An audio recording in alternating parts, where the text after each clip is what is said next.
The story of Hanukkah is really compelling for Christian belief, Christian practices, for understanding prophecy, and for understanding what Yeshua, Jesus, said in Matthew 24 when he's talking about the abomination of desolation. And then in parentheses it says, let the reader understand.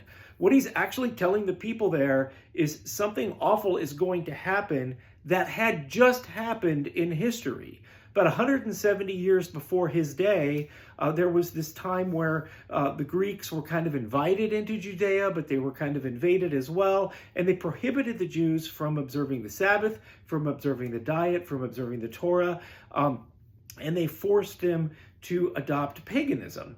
This family called the Maccabees led a revolt to push the Greeks out of Judea and restore Torah observance. And it is a wonderful, wonderful story. I'll put the link in the comments for you to listen to my telling of it and my motivating speech to get people to study it on their own.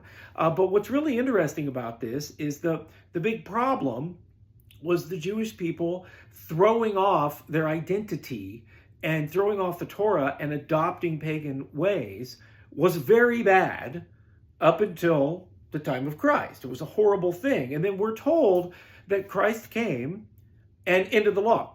And then on a dime, all of a sudden you can just believe and have this kind of undefined way of following God and his son that didn't exist prior, which doesn't really make any sense when you stop and think about it.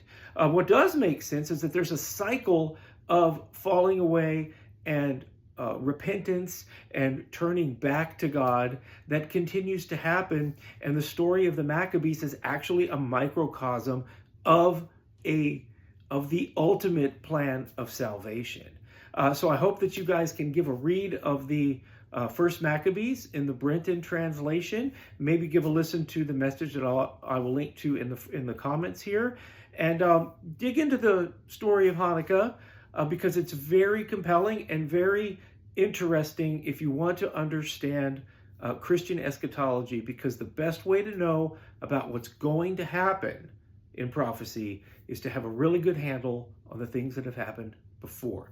May Yahweh bless you and keep you in the name of his son, Yeshua.